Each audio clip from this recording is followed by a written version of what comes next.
Hey, what's going on, guys? Chris Chavez here with Fandroid.com, taking a look at the all-new Android L developer preview. Now, this was shown off during Google I/O 2014 yesterday and made available to all today via the Android developer site. Now, there's factory images that you can flash onto your Nexus 5 and Nexus 7 2013 Wi-Fi.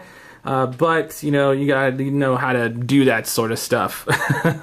But it's just a few easy commands in ADB and fastboot and all that fun stuff.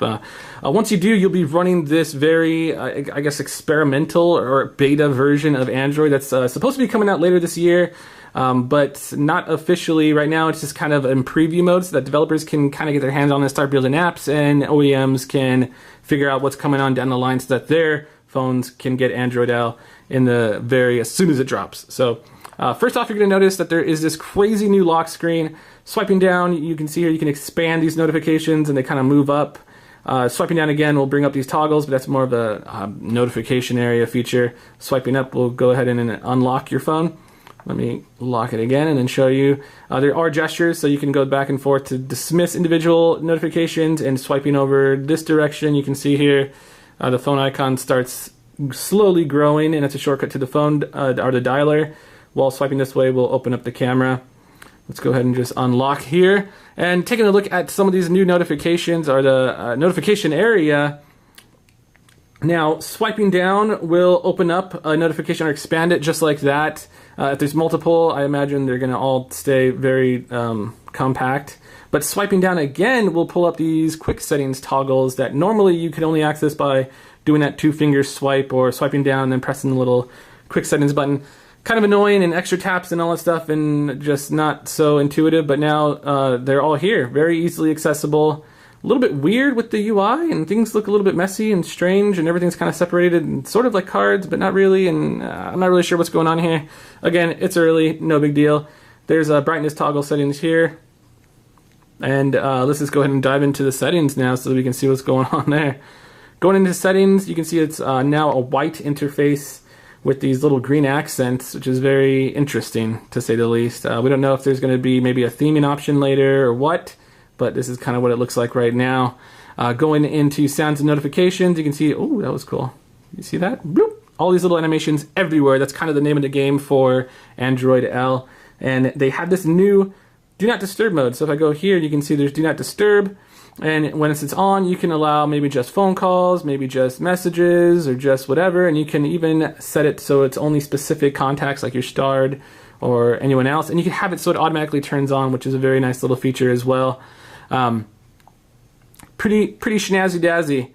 The keyboard, there's some interesting stuff. Let me go ahead and show you. Well, I guess in the home screen here, pretty much standard affair. Nothing's really too new here. Holding down the home screen still brings up all the familiar stuff, just like on the Google Experience Launcher.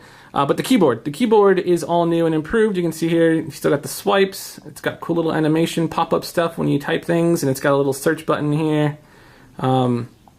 Pretty cool. But you'll notice that's a dark theme, I guess you could call it. And yesterday there were some leaked screenshots of a white version as well. But if I go into keyboard options here, you can see here, I'm going to scroll down to advanced settings, and there is this color scheme option. Right now it allows you to go back to just the ones from Ice Cream Sandwich, which is blue, and then white, which is from Kit Kat. I don't know if these will be updated later to actually allow you to choose the different color schemes of the stock Android L material keyboard. That would be really cool.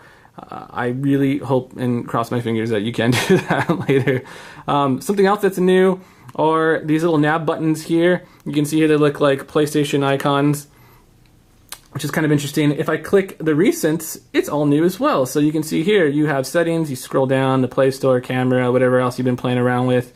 And you can swipe stuff to close it, which is neat. Whoop! To close an application. Let's go ahead and show you off this dialer. The dialer is all new. You can see very bright, very colorful. Some people say this looks like iOS or TouchWiz or the LG's new interface. I'm not really sure. Maybe, you know, Google gave those guys a heads up on what's coming on with the new Android interface, and they just followed suit a little bit before Google. Who knows? But go ahead and click this. You can see all kinds of animations. Everything's moving around. It's really cool and pretty darn neat. That's your history up there. Yeah, so I guess that's pretty much going to cover it for Android L, the developer preview anyway. Be sure to stick around and check out Fandroid.com. We're going to include screenshots and go a little more in depth and see what else we can find that's new with Android L. But in the meantime, this is just a quick preview of what to expect. With Fandroid.com, I'm Chris Chavez. Thank you guys so much for watching. I'll see you next time.